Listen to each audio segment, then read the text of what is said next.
is, what's the worst thing you did as a kid? Oh, I told you don't ask me that one, man. All right, you gotta go first, so I figure out where on the level of legality that we're gonna fall here. Oh man, I've got one that's probably the worst, and then one that's just straight up dumb.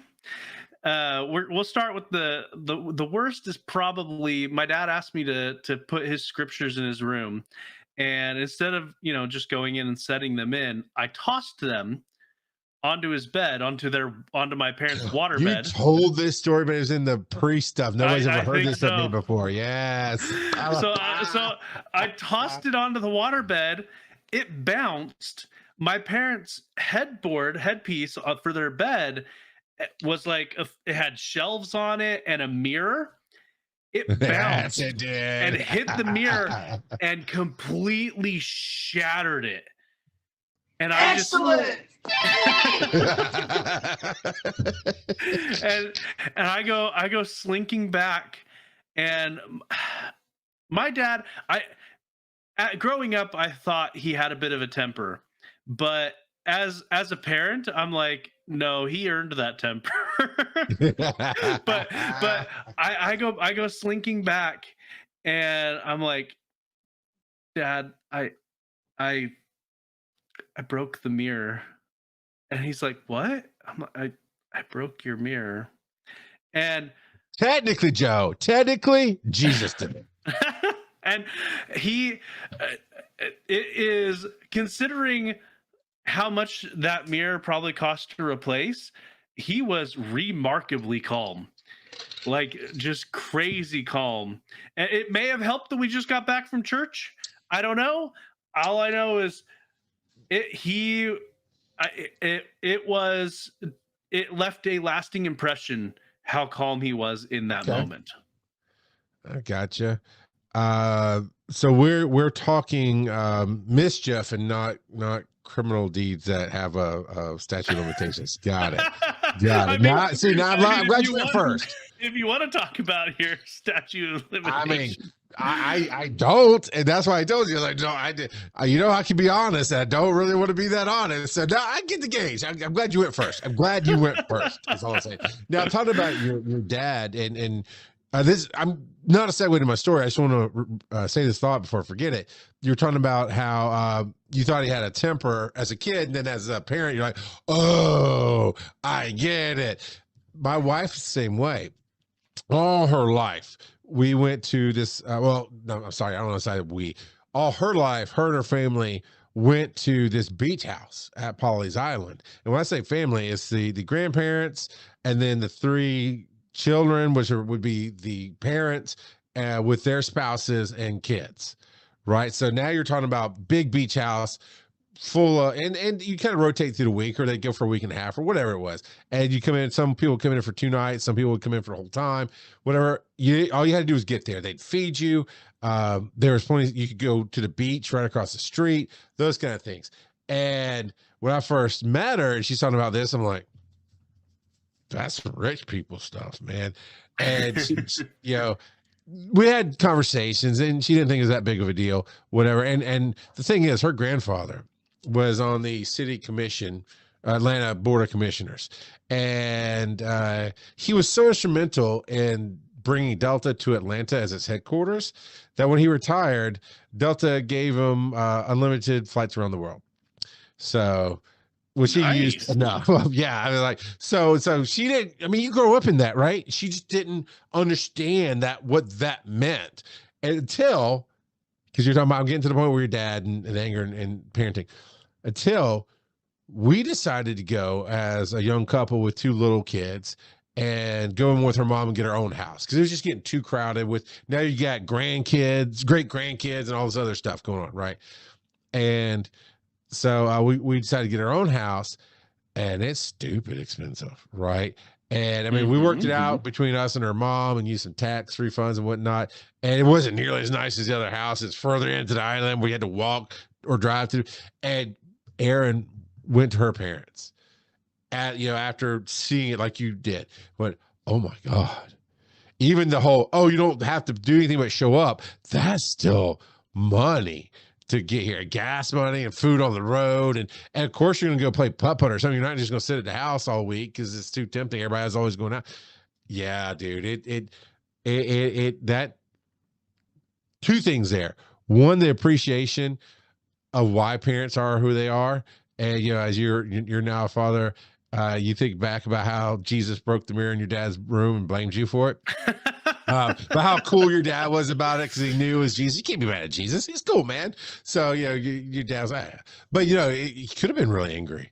He could have been way worse. And even now, my wife did one with some other inheritance money. She did one last hurrah in Myrtle Beach where I didn't go. She took the kids. It was right after the grandfather died who was leading the whole thing. And I'm like, yeah, everybody's gonna be sad and mopey. I'm not going to that. But she went and the kids had a great time, but they all understood. Yeah, this is why we don't do these things on our own, because it's a lot. And there's only so much investment and experiences you can do. All right. So worst thing I did as a kid. All right. I was homeschooled. He's like, do I really want to tell this story? It's like the dials were spinning. So let me just Google the statute of limitations real quick. You told one that was dumb too, but or you said one that was whatever. I've got another one that was just straight up dumb that I think people will okay, we'll do that. We'll get back to your dumb story and do my dumb story. Okay, so this one, I've always been super smart, curious about everything, but also highly influential, or influenced rather, not influential, influenced. And so I'd watch TV and different things. I honestly have no idea what I was thinking, but I'm homeschooled in an era where there was no such thing as homeschooling. Like, we were the first generation. We helped pioneer some of that in our areas and built some homeschool groups, all that jazz. So everybody else is at school is my point. And I have this can of spray paint and I go to her neighbor's yard and there's a greenhouse right there. I liked her. She liked me. I don't know why I did this, but I spray painted, I tagged it with like a stick figure on there. Okay. And then ran away like it's a bad boy, right? I don't know what I thought was going to happen, but of course, she comes to my parents is like, hey, I don't know what part of the conversation, so I imagine we like this. Hey, I don't want to be that lady, but I'm pretty sure your kid spray painted my greenhouse. And I don't know how upset she was. I don't know. But my mom, they talked to her, whatever. My mom came and talked to me. She's like, did you do that? And I don't know, something about the way she was a little defensive, like, just because we homeschool doesn't mean my kid is the it just had that vibe, right? It had that energy. And so it just triggered. She's like, I said, nah, man, I would never do that.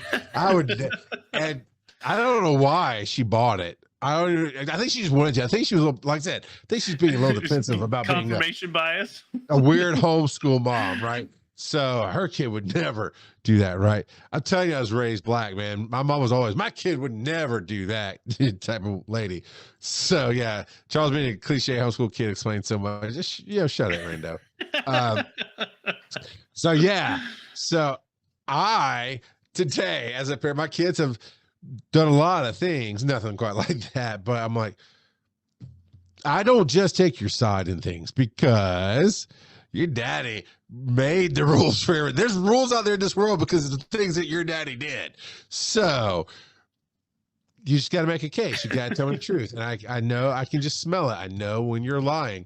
And and there's been times when I know my kid's gotten something, and I told him, you'll own it all day long. I will come in there to whatever there is, but let's say a principal's office, and you're wrongly accused about something. I'll come in there and I'll ask you. And if you're telling me the truth, man, that principal will regret the day he heard my name.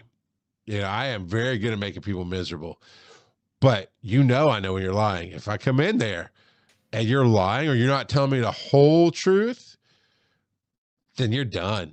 I'm going to be right there on the principal's side, locking you up and making you hard time, kiddo.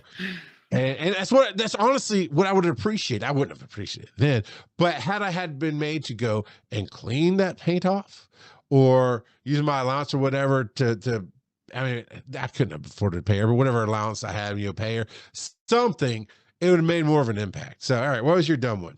All right. So this one isn't necessarily bad, and it only impacted me, but it is straight up dumb. So All right, gotta as gauge my stories again. Holy crap. as a teenager,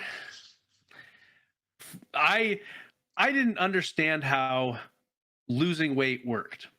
Okay. I associated sweat with losing weight. Okay. All right, I can see why your brain would put it as a there. kid, Sure. you can see how you would get there.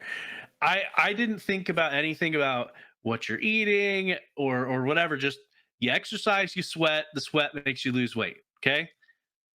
Well, so middle of summer, the house we're staying at doesn't have central air, but we've got window units in a bunch of different houses and or a bunch of different rooms in the house. And so I'm like, you know what? I've got a brilliant idea. All I have to do is sweat while I'm sleeping and I'll lose weight. That's your brain is working in a way that I like here. And so, I get it, man. So I go over, I turn off the AC. I go and I grab some sweatpants and a sweatshirt, a hoodie, and I put those on. Then I climb into a sleeping bag and I bundle up. I was definitely sweating. You're going full on break the fever mode here. Yeah, I was. That I drenched through my clothes. I drenched through the sleeping bag before I couldn't fall asleep because it was so dang hot. We were in the middle of a heat wave, and I gave up on that and turned the AC back on and changed and whatnot. But to this day, I'm like, man, I was an ignoramus. Ignorant. Okay. So curiosity sometimes comes from necessity, Joe. I imagine you're talking about your dumb one. My dumb one. I imagine you've learned things like in coding, like, oh crap, I messed that up. Let me spin it. I'll fix it. And then so when I was 13, 14 years old, I loved to borrow some movies for my friends. And their dad had recorded it or whatever, but it had like 2 okay movies and one that was like a late night kind of movie on it. Okay. And it's my VHS tape. So as long as they're legitimate movies, I mean, you don't want any of those home videos. No. Joseph Hard. I need you to do a couple of Hail Josephs or whatever you do in Mormonism. All right. So, tapes in, whatever. Tapes coming out bad in the old days of VCRs, kiddos. Didn't always work tape in and tape out. Sometimes it's tape in, tape no coming out. And it came a little bit out and it went back in. I was like, what? What did you say? And I hit eject again and it came out and I grabbed it. It's like, got your nose. I got you. And it was not coming out. And I let go and it went back in. Panic mode. But I said, I've always been a baby genius, man. And I went and grabbed the screwdriver, took the VCR apart, saw how the tape was tangled, took some other pieces apart, got the tape, because it's not mine. I can't just rip it out, right? I've got to return this thing like nothing ever happened. So I got the tape, because I was supposed to have it. My friend, Brad the Blind, by the way, it was my friend in this story. My friend took it from his dad, gave it to me. So we had to stick it back. You know what I'm saying? So I've learned AV media technology because I had to get this tape out of the VCR. And I did. I put it all back together. My dad never knew the difference. I only hurt myself, Joe. And actually, you could argue I benefited myself in this. And apparently, we have a speak pipe from DevoSite for the question of the week. He just messaged me in Discord and said, hey, go download it. I mean, that's not how he said it, but that's basically what he said. Hey, calling in on time.